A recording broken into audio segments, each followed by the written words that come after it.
کسی طرح سے یہ غلط بات کرے اور اس کی لٹر پریٹ شروع ہو جائے.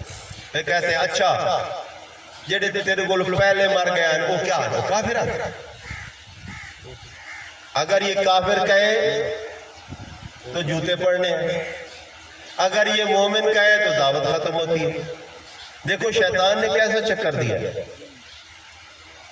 ایسی چال بازیاں کرتے ہیں، جواب نہیں دیتے، دلیل کا اعتراض ضرور پیش کر دیتے ہیں.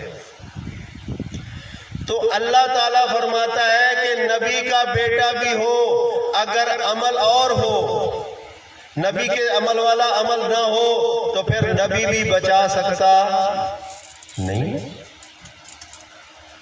تو حافظ صاحب سے قیامت والے دن اس کی سفارش سے جنت میں جا رہا ہے، لیکن ادھر وقتی عذاب ہے، پھر قیامت کا عذاب نہیں ہے. قیامت کا عذاب بڑا ہے. یہاں عذاب آئے گا، مار دے گا، موت آ جائے گی. قیامت والے دن ایسا عذاب ہوگا ہم فیہا خالدون، وہاں موت نہیں آئے گی. لا یموت فیہا ولا یحیا، وہاں نہ مر سکے گا اور نہ ہی زندگی کی حالت ہوگی، اور ہمیشہ ہمیشہ اسی عذاب کے اندر مبتلا رہے گا. اللہ فرماتے ہیں میں تو چھوٹے عذاب کی سفارش بھی نہیں مانتا، بڑے عذاب کی سفارش کس طرح مانوں. کیا جواب ملا؟ شفاؤنا عند اللہ، یہ اللہ کے نزدیک ہمارے سفارشی ہیں. اگر یہ لفظ نہ بھی کہیں، ہمارے دیہاتوں میں یہ بات مشہور ہے نا، وہ ساڈی سندا نہیں تے انہاں دی مڑیندا. یہ صحیح اللہ دے ترے ہوئے، انہاں محنت کی کیوں ہیں. اچھا کچھ جاہل ایسے وہ کہتے ہیں دیکھو صحیح تواڈے وڈ کے مار گئے قبر تے کوئی بندہ ہی نہیں نظر آندا، اتھے بہار ہی باہر میلے لگے کھڑے، زیارتہ تھی نہیں پہی نہیں. دا مطلب ہے کہ اللہ دے نیک بندے ہیں. اچھا یہ بتا دیں کہ مشرک جب بتوں کے گرد جمع ہوتے تھے، میلے لگاتے تھے اور رش ہوتا تھا، تو کیا وہ ٹھیک تھا؟ اللہ کی رحمت ہو رہی تھی وقت. او غیر اللہ کی پوجا ہمیشہ اللہ کے غضب کا سبب بنی ہے. اور اللہ فرماتا ہے کانا اکثرہم مشرکین، ان کی اکثریت جو تھی وہ مشرک ہی تھی. تم کیا دلیل دیتے ہو کہ اکثر لوگ مزاروں پہ جاتے ہیں، اس کا مطلب ہے یہ صحیح ہے؟ تو یہ سفارشی عقیدہ بھی شرک ہے. سبحانہ وتعالی اما یشرکون، اللہ اس شرک سے پاک ہے جو یہ شرک کر رہے ہیں. یہ خالی امید رکھنا کہ فلاں میرا فائدہ کرے گا، اللہ برداشت نہیں کرتا. اور تو تھال بھر کے جا کے مزار پہ نیازیں دیتا ہے، اللہ کیسے برداشت کرے؟ فرمایا انہو من یشرک باللہ، جو اللہ کے ساتھ شریک کرے، اللہ کا ساجی بنائے، اللہ کا حصہ دار بنائے. آج لوگ بڑے دھڑلے سے کہتے ہیں، اللہ فرماتا ہے آسمان پھٹ جائے، زمین شک ہو جائے، جو یہ اللہ کے ساتھ شرک کرتے ہیں اللہ کو اتنا غصہ آتا ہے، لیکن اللہ پھر معافی والی اپنی صفت کے اوپر وہ ان کو معاف فرما دیتا ہے کہ شاید ہو سکتا ہے کل ایمان لے آئے. اللہ مہلت دیے جا رہا ہے. لیکن اللہ کا رزق تو تھال بھر بھر کے جب غیر اللہ کے نیاز کرے، تیرے گھر میں ماں باپ غریب ہیں، کمزور ہیں، لاغر ہیں، ان کی تو مدد نہیں کر رہا. اللہ نے فرمایا فرض ہے ماں باپ کی خدمت کرنا. تیرے ہمسائے میں غریب ہے، بیوہ ہے، یتیم ہے، اس کے گھر میں روٹی نہیں دیتا. ارے تو دیکھ پکا کے قبر پہ جا رہا ہے، کیا وہاں کس کو راضی کرنا چاہتا ہے؟ گھر کے اندر کرتا تو اللہ راضی ہوتا، وہاں جا کے تو نے کیا ہے تو یہ اللہ راضی نہیں ہوا بلکہ اس مردے کو راضی کر رہا ہے جس کو پتہ بھی نہیں ہے. اموات غیر احیاء، جو مردہ ہے زندہ نہیں ہے، جو زندہ نہ ہو اس کو کوئی پتہ نہیں ہوتا. اللہ زندہ ہے، اس کو ہر چیز کا پتہ ہوتا ہے. تو اللہ کے نام کی کر، مردے کے نام کی نہ کر، کیونکہ اللہ کو پتہ ہے اس کو پتہ نہیں، اس لیے یہ شرک ہے. اور کہتے ہیں جی جانے یا علی، یہ بھی ایک نعرہ ہے مسلمان. مسلمان اس لیے کہہ رہا ہوں جس نے کلمہ پڑھ لیا مسلمان تو کہلوائے گا. جانے یا علی، جانے یا رسول اللہ جانے تے اوندا حبیب جانے. یہ نیکی ہے یہ شرک ہے؟ بعض لوگ کہتے ہیں یار شرک کیسے ہو گیا؟ کیا اللہ کا حبیب نہیں؟ اور بھائی اللہ کا حبیب ہے، محمد رسول اللہ صلی اللہ علیہ وسلم اللہ کا حبیب ہے، لیکن اللہ جاننے والا ہے، وہ جاننے والا نہیں ہے. دلیل پوچھتے ہو تو دلیل بتا دیتا ہوں، قرآن سے بھی بتاؤں گا، حدیث سے بھی بتاؤں گا. قرآن حکیم کی سورہ یوسف آپ نکالیں، دوسری آیت، فرمایا ذالک من انباء الغیب نوحیہ الیک،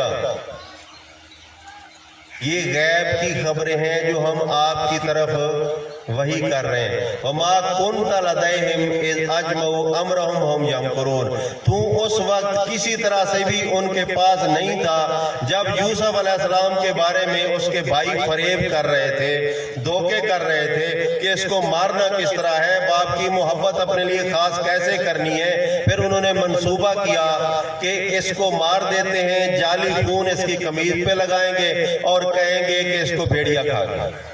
اللہ فرماتے ہیں ما کنت لدیہم. اور مولوی صاحبہ اے حاضر ناظر دے گیت گاون والیا قرآن کو تو پوچھ گنیا، حاضر ناظر کون ہے؟ ہر وقت حاضر ناظر کون؟ اللہ. اور وہ اللہ لا تاخذہ سنۃ ولا نوم، جس کو نہ کبھی اونگ آتی ہے نہ کبھی نیند آتی ہے.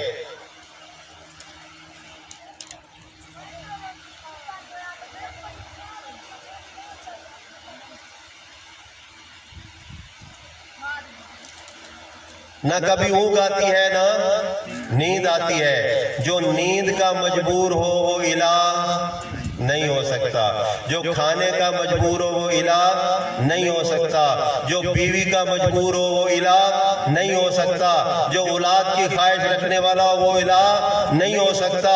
جو الہ نہیں ہو سکتا اس کو پکارا نہیں جا سکتا، جو الہ نہیں ہو سکتا وہ مشکل کشا نہیں ہو سکتا، جو الہ نہیں ہو سکتا وہ حاجت روا نہیں ہو سکتا، جو الہ نہیں ہو سکتا وہ بگڑی بنانے والا نہیں ہو سکتا، جو الہ نہیں ہو سکتا وہ کسی قسم کی کوئی نہ فریاد سن سکتا ہے نہ فریاد پوری کر سکتا ہے، بلکہ وہ خود اللہ کے سامنے فریادی ہوتا ہے. لہذا الہ صرف ایک ہے، لا الہ. یہی مسئلہ، یہی بات سمجھنے کی. الحمدللہ ہم مسلمان ہیں، تو مسلمان ہونے کے ساتھ ساتھ اس بات کا ثبوت دیجئے کہ مشکل اگر اللہ ڈالے تو نکالے گا کون؟ اللہ نکالے گا. جو بخار کا تعویذ لے لیتے ہیں، بخار کون دیتا ہے؟ نکالے گا کون؟ تعویذ کیوں پہنا ہے؟ اور بعض مولوی کہتے ہیں او بھائی جو قرآنی تعویذ ہے وہ جائز ہے، غیر قرآنی ناجائز ہے. یہ فیصلہ تو نے کہاں سے لیا؟ کون سی حدیث کا متن ہے کہ قرآنی تعویذ جائز ہے؟ بلکہ میں پڑھتا ہوں حدیث، اللہ کے رسول نے فرمایا من تعلق تمیمۃ فقد اشرک، جس نے تعویذ پہنا اس نے اللہ کا شریک بنایا. بخار اللہ دیتا تھا، تو نے بخار کا تعویذ پہن لیا، شرک ہو گیا، کیونکہ تیرا یقین اللہ سے اٹھ گیا، تعویذ پہ آ گیا. اگر کوئی بندہ کہہ بھی دے کہ یار تعویذ اتار دے، یہ شرک ہوگا، نہ ہاتھ نہیں لگانا، مجھے پھر بخار ہونا شروع ہو جائے، ہاتھ نہیں لگانا. اس کا مطلب ہے اللہ پہ یقین نہیں ہے، تعویذ پہ یقین ہے. جس کا مخلوق پہ یقین ہے وہ مشرک ہے یا مومن ہے؟ اور لا الہ الا اللہ پڑھنے والے ذرا غور تو کر. الہ وہ جو مشکل میں ڈالے اور مشکل سے نکالے، وہ الہ ہے. تو نے اعلان کیا تھا کلمہ پڑھنے کے بعد اللہ کے سوا کوئی ایسا نہیں ہے جو مشکل ڈال سکے، جو مشکل سے نکال سکے. آج تو کلمہ پڑھنے کے بعد اپنی مشکل کو تعویذ سے دور کروائے، اپنی مشکل کو دم سے دور کروائے، اپنی مشکل سے کڑے اور چھلے سے دور کروائے، اور پھر کیسے کیسے تیرے نظریات ہیں، ذرا اپنے نظریات کو قرآن و حدیث کی روشنی میں پرکھ تو لے.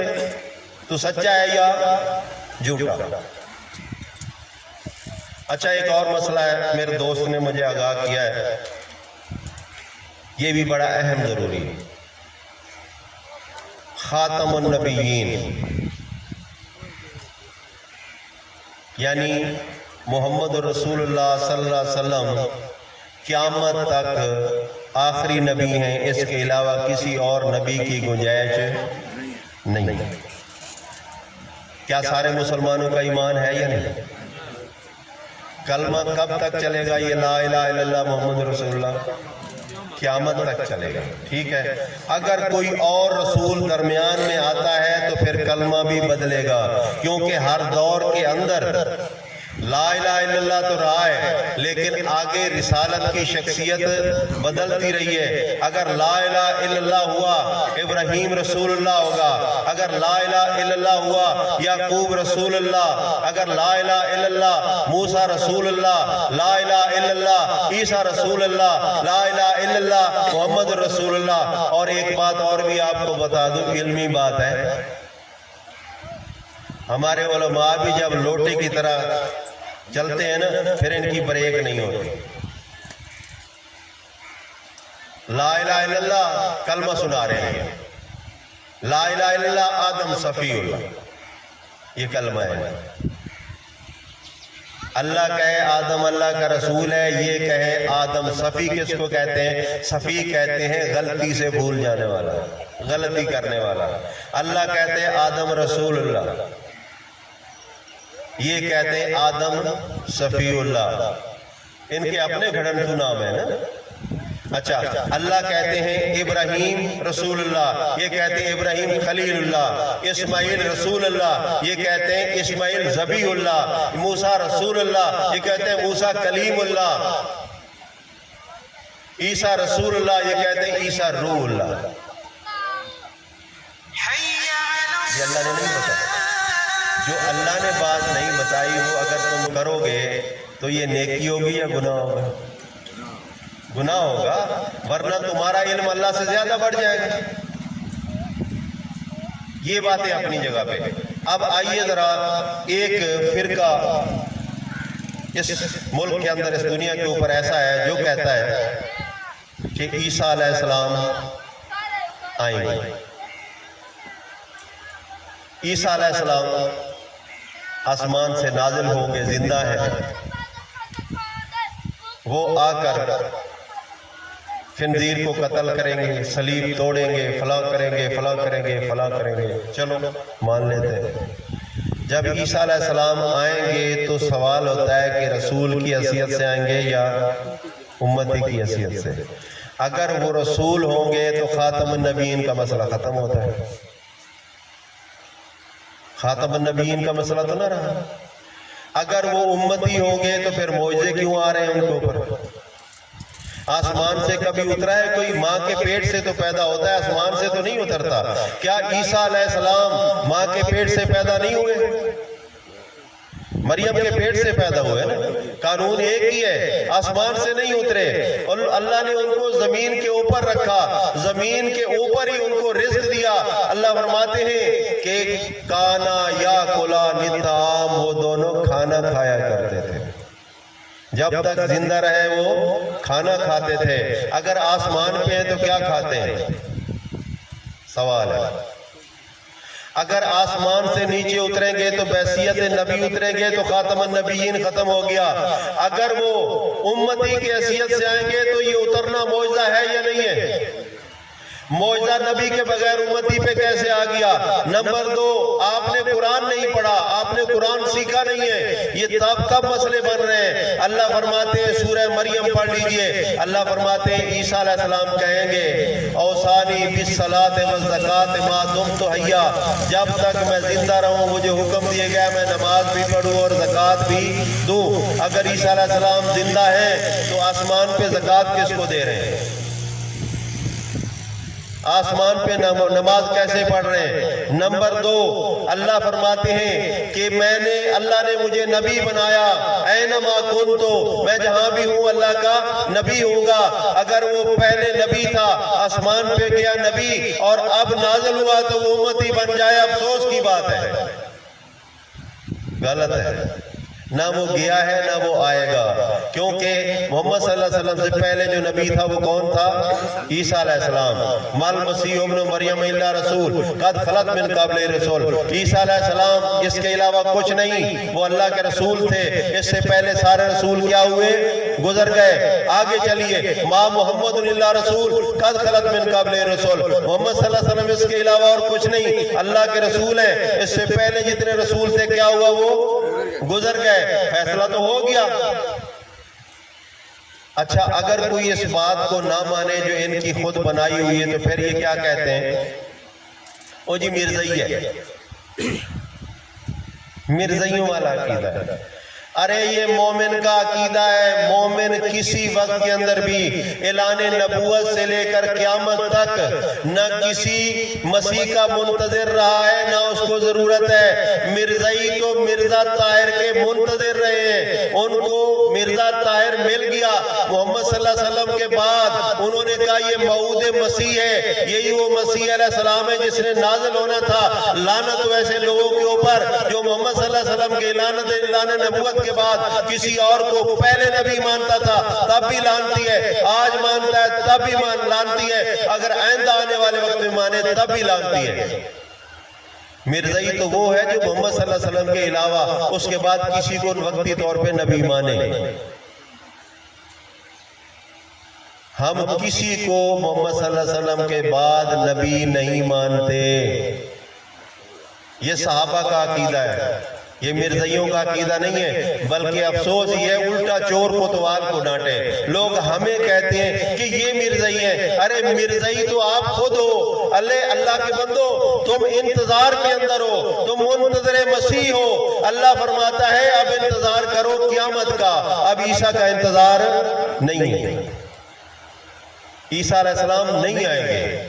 یہ مولویوں نے جھگڑے کھڑے کیے ہوئے ہیں، یہ روایات کے قصے ہیں۔ بھائی قیامت تک لا الہ الا اللہ محمد رسول اللہ چلے گا، ہمارا ایمان ہے، اس کے علاوہ عیسیٰ رسول اللہ نہیں ہو سکتا۔ اگر عیسیٰ کو آپ لاتے ہو اور امتی مانتے ہو تو پھر قرآن کی پھر بھی خلاف ورزی ہوتی ہے۔ اللہ فرماتے ہیں سورہ بقرہ کے اندر، آمن الرسول بما انزل الیہ من ربہ والمؤمنون کل آمن باللہ وملائکتہ ورسلہ لا نفرق بین احد من رسلہ۔ وہ مومن کہتا ہے کہ میں کسی رسول کے درمیان فرق نہیں کرتا۔ اگر عیسیٰ علیہ السلام رسول ہے اس کو امتی کہا جائے گا، فرق ہے یا نہیں ہے؟ یہ ظلم ہے۔ تو لہذا مرزائی وہ ہے جو محمد صلی اللہ علیہ وسلم کے بعد کسی قسم کا نبی کسی کو مانتا ہے، وہ مرزا طاہر کو مانے، اس کے بیٹے کو مانے، وہ مرزائی ہے۔ یا اس کا ساتھ دینے والا خود عیسیٰ علیہ السلام کا منتظر ہو اور کہے کہ محمد صلی اللہ علیہ وسلم کے علاوہ بھی کوئی نبی آنے والا ہے تو وہ مرزائی کا ساتھ دے رہا ہے۔ مومن کیا کہتا ہے؟ مومن کہتا ہے کہ محمد صلی اللہ علیہ وسلم کے بعد اب کوئی نبی نہیں ہے، لا نبی آبادی ولا رسول آبادی۔ اس کو اگر کوئی مرزائی کہتا ہے کہتا رہے، لیکن صحابہ کا یہی ایمان ہے، قرآن کا یہی حکم ہے، اللہ کا یہی فیصلہ ہے۔ لہذا مومن خوش ہے اللہ کے فیصلے پہ، خوش ہے رسول اللہ صلی اللہ علیہ وسلم کی حدیث پہ، اور خوش ہے صحابہ کے عمل پہ۔ تو الحمدللہ ہمارا یہی عقیدہ ہے، اور یہ بے ضرر عقیدہ ہے۔ ہم کسی کے اوپر جیرا نہیں کرتے بلکہ اصلاحی بات کرتے ہیں، حقوق اللہ اور حقوق العباد پر روشنی ڈالیں۔ توحید حقوق اللہ ہی ہے۔ توحید کیا ہے بھائی؟ میں صبح سے یہی کہہ رہا ہوں کہ اللہ کا شریک نہ بناؤ، اللہ کے علاوہ کسی کی نظر و نیاز نہ کرو، اللہ کے علاوہ کسی کے درک سے نہ جھکو۔ مسجدیں ویران کر چکے ہو، پوری بستی ہے، مسجد ایک ہے، سینکڑوں بندے ہیں، نماز پڑھنے والا کوئی نہیں، مزار پہ عرس ہو، پوری بستی چلی جاتی ہے۔ یہ قبر چٹ پروگرام ختم کر دو، تم اللہ کے بندے ہو، اللہ کی بندگی اختیار کرو۔ صبح صبح اٹھ کر قبرستان لوگ جاتے ہیں، ایک جھوٹی روایت ہے، جھوٹی روایت، قبرستان چلے جاتے ہیں، وہاں جا کر پڑھتے پڑھاتے رہتے، کئی تو قرآن پڑھتے ہیں، ان سے کوئی پوچھنے والا پوچھے تو قرآن تو پڑھتا ہے، کبھی سورہ یاسین بھی پڑھی ہے؟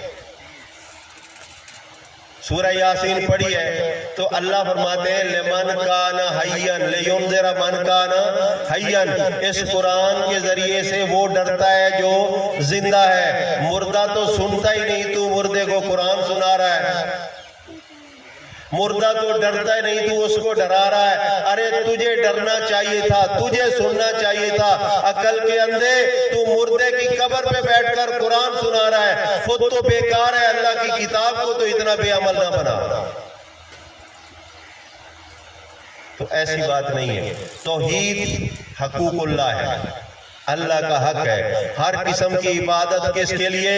اللہ کے لیے، نماز بھی، روزہ بھی، حج بھی، زکوٰۃ بھی، پکار بھی، ڈر بھی، امید بھی، توکل بھی، ہر چیز یہ صرف اور صرف اللہ کے لیے۔ اب رہا حقوق العباد کا مسئلہ، یہ بھی بندوں کا حق ہے۔ اگر میں جانتا ہوں اللہ کے دین کو اور میں اللہ کے بندوں کو نہیں بتاتا جو نہیں جانتے، تو کل مجرم بنوں گا ہی نہیں بنوں گا، کیونکہ اللہ کے رسول نے فرمایا بلغوا عنی ولو آیا، اگر تمہیں ایک آیت بھی ملے میری طرف سے تو لوگوں کو پہنچاؤ۔ تو مومن مسلم تو مبلغ ہے، یہ حقوق العباد سب سے زیادہ حق ہی ادا کرے گا کہ یہ توحید لوگوں کو بتائے گا، یہ سنت لوگوں کو بتائے گا، پہلا حق تو یہ۔ اب دوسرے حقوق جو ہیں وہ یہ ہے، سب سے پہلا حق ماں باپ کا ہے، وَقَضَىٰ رَبُّكَ أَلَّا تَعْبُدُوا إِلَّا إِيَّاهُ وَبِالْوَالِدَيْنِ إِحْسَانًا، حقوق اللہ پورا کرنے کے بعد پہلا حق جو ہے وہ والدین کا ہے، اپنے والدین کا خیال رکھیں۔ آج ہماری اکثر عادت بنی ہوئی ہے کہ ساری نوکری، پوری تنخواہ، پوری گندم، پوری کپاس جب اکٹھی کی جاتی ہے تو بمشکل بیوی کے خرچے پورے ہوتے ہیں، اور بڑے فخر سے کہتے ہیں یار فصل ہوئی ہے، بیوی نے کہا تھا زیور بنوانا ہے۔ یہ بڑا غیرت مند بنا پھرتا ہے، مجمع میں لوگ کہتا ہے بیوی نے کہا تھا، حالانکہ بیوی کا لفظ لوگوں کو سنانے کی کیا ضرورت ہے؟ بیوی نے کہا ہے کہ فلاں کام کرنا ہے، چلو پیسے آ گئے، بیوی نے کہا گھر بنانا ہے، یہ بیوی کی تشہیر کرتا پھرتا ہے۔ اب کوئی پوچھنے والا یہ نہیں پوچھتا کہ کچھ باپ نے بھی کہا تھا، اس بوڑھے باپ نے بھی کچھ کہا ہوگا۔ اور بیوی کے گیت گانے والے کچھ شرم کر، جس نے تیری انگلی پکڑ کے تجھے چلنا سکھایا، جس نے اپنے پیٹ کے اندر 9 ماہ تیرا بوجھ اٹھایا، پھر اپنی چھاتی سے لگا کر اپنا جگر تجھے پلایا، اس کا بھی کچھ کبھی بات کی ہے تو نے؟ میری ماں نے مجھے یہ کہا تھا۔ حالانکہ بیوی کی بات کرنا مجمع میں شرم کی بات ہے، لیکن ماں کی بات کرنا عزت ہے یا شرم ہے؟ عزت ہے۔ جس کی بات کرنا عزت ہے اس کی نہیں کرنا۔ افسوس ہے تیرے اوپر۔ سب سے پہلا حق تیرے ماں باپ کا۔ اللہ کا قرآن کہتا ہے اگر یہ تیرے سامنے بوڑھے ہو جائیں، لا تقل لہما اف ولا تنہرہما، تنگ آ جائے لیکن زبان سے اف نہیں کہنا، زبان سے اف نہیں کہنا۔ اب مرنے کے بعد یہ قبر کے اوپر تو مسری کی دال ڈالتا ہے، زندے کو، باپ کو کبھی اس نے ٹائم پہ پانی نہیں پلایا، یہ کیسا بیٹا ہے؟ کیا یہ حقوق العباد نہیں؟ اللہ فرماتے ہیں اگر تیرا باپ تجھے شرک کرنے کے لیے کہے تو پھر اس کی بات نہیں ماننا۔ وَصَائِبُ مَا فِي الدُّنْيَا مَعْرُوفًا، دنیا کے معاملات کے اندر معروف طریقے سے ان کی خدمت کر تاکہ ان کی دعائیں تیرے لیے نہیں نکلے، بد دعائیں نہ نکلیں۔ حقوق العباد میں سب سے پہلا حق کس کا؟ ماں باپ کا۔ اس کے بعد پھر دوسرا حق اولاد کا۔ اولاد کو یہ نہیں کہ آپ نے کاریں لے کے دے دی حق ادا کر دیا، نہیں، اولاد کو آپ نے مسلمان بنایا، دیندار بنایا، ان کو دین کی تعلیم دی، ان کو نماز روزہ سکھایا یا نہیں سکھایا؟ اولاد کے لیے تو سارے کر رہے ہیں۔ ہر بندہ یہ کہتا ہے یار بیوی بچوں کے خرچے کے لیے کر رہا ہوں، بیوی بچوں کا مستقبل بنا رہا ہوں۔ ارے تجھے اپنے مستقبل کا پتہ نہیں، بیوی بچوں کے مستقبل کا کیا پتہ ہے؟ تو یہ سمجھتا ہے کہ میں مر گیا تو میرے بچوں کا کیا بنے گا؟ اگر تیرے بچے تو اس سے پہلے مر گئے پھر کیا بنے گا؟ میں نے دیکھا ہے دادا زندہ بیٹھا پوتا مر گیا، موت اور زندگی کے فیصلے تو اللہ کے ہاتھ میں ہے. تو اپنا مستقبل بنا وہ جو آخرت والا ہے. تو اپنا مستقبل بنا جو تیری اولاد کا مستقبل ہے وہ آخرت والا ہے. ان کو دین سکھا, ان کا حق ادا کر. رازق اللہ ہے, کوشش تو نے کرنی ہے, رزق اللہ نے دینا ہے. لوگ یہ بھی سمجھتے ہیں کہ بہت بڑی بے ایمانی کر کے بلڈنگ بنائی, بہت کمرے بنائے, خوبصورت رنگ کروایا, لیکن اوپر لکھ دیا ھذا من فضل اللہ. ہوتا ہے نا ایسا؟ یہ بے ایمانی پہ اللہ کا فضل آیا تھا, یا اللہ نے بے ایمانی سے منع کیا تھا؟ منع کیا. بلکہ تعلیم تو یہ ہے کہ اپنا گھر اونچا کرنا ہے تو ہمسائے کی اجازت کے بغیر گھر اونچا نہیں کرنا. کہیں ایسا نہ ہو اس کے گھر کا پردہ جو پڑے تو پھر اس کے ساتھ کوئی معاملہ ہو, اس سے اجازت لے لے, پھر اپنی دیوار کو, اپنے گھر کو, اپنے چوبارے کو اونچا کر. لیکن یہاں حرام مال سے مقابلہ در مقابلہ. او بھائی حلال مال سے تو روٹی ملے گی, حلال مال سے بلڈنگ نہیں ملتی. حقوق العباد کا مطلب یہ ہے کہ جو جس کا حق ہے اس کے گھر تک پہنچے. اچھا, حقوق العباد کا ایک اور مسئلہ بھی ہے.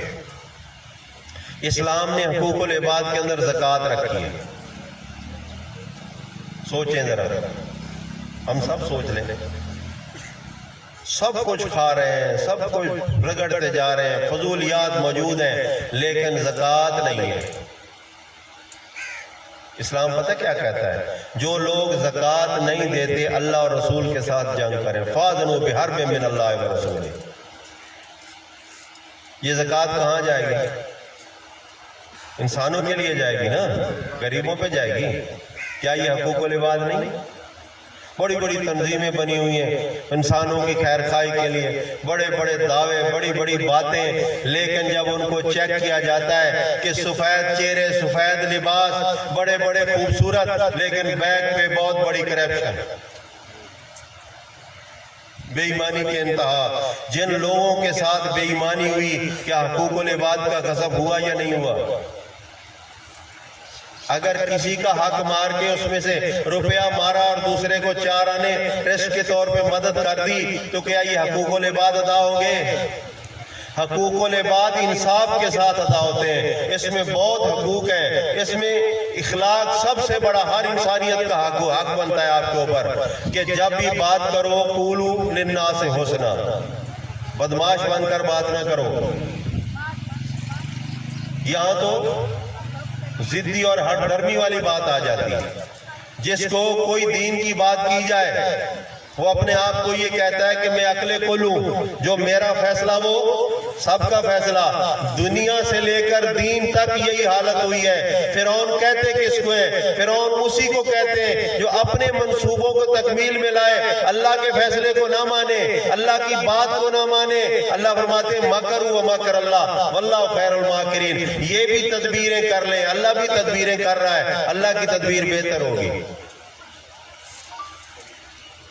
یہ اپنے نفس کا غلام, یہ اپنے نفس کا بندہ, اس کا نفس جو کہتا ہے وہی کرتا چلا جاتا ہے. نہیں دیکھتا کہ نقصان ہو رہا ہے, فائدہ ہو رہا ہے, دین کو نقصان, معاشرے کو نقصان, یعنی حقوق العباد کے اندر کو غلط ہو رہا ہے, حرام حلال کھائے چلے جا رہا ہے, پاک نپاک کی تمیز ختم ہو چکی ہے, طیب اور غیر طیب کی تمیز ختم ہو چکی ہے, اور جہنم والی پیٹ بنا رکھی اس نے. حل میں مزید, حل میں مزید, یہ مزید بھرتی جائے, بھرتی جائے. اللہ کرے یہ بھرتے بھرتے پھٹ جائے, پھر تجھے پتہ لگے کہ تو نے کتنا بڑا ظلم کیا. اس حرص اور اس اپنے نفس کو الہ بنانے کے مسئلے کے اندر اس نے نہ صرف حقوق اللہ کو ختم کیا, حقوق العباد کو ختم کیا, اپنے دوستوں کو دور کیا, اس نے اللہ کے دین کی دعوت کو دور کیا, صرف اپنی بدماشی قائم کرنے کے لیے. اللہ فرماتا ہے گھبرا نہیں, گھبرا نہیں. املی لہم ان قیدی متین, ان کو مہلت دے رہا ہوں, میں مہلت دے رہا ہوں, جب میں پکڑوں گا تو میری پکڑ بہت زبردست ہوگی. تو گزارش یہ ہے کہ اللہ کے حقوق کا بھی خیال رکھیں, شرک اور کفر نہ کریں, اللہ کی عبادت کریں. اور حقوق العباد میں ہر انسان کا آپ پہ کوئی نہ کوئی حق بنتا ہے. کسی کو آپ کے سچ کی ضرورت ہے، کسی کو آپ کے مال کی ضرورت ہے، کسی کو آپ کے پیار کی ضرورت ہے، کسی کو آپ کے اخلاق کی ضرورت ہے، تو ہر لحاظ سے جو جس کا حق بنتا ہے وہ دے دیں۔ آج دے سکتے ہو، کل قیامت والے دن نہیں دے سکتے۔ اگر حقدار نے حق مانگ لیا تو وہاں کوئی چیز نہیں ہوگی دینے کی سوائے شرمندگی اور ندامت کے۔ حقوق اللہ بھی ادا کیجئے اور حقوق العباد بھی ادا کیجئے۔ اللہ تعالیٰ سمجھنے اور عمل کرنے کی توفیق عطا فرمائے۔ اگر کسی دوست کا کوئی سوال ہو تو وہ کر سکتا ہے۔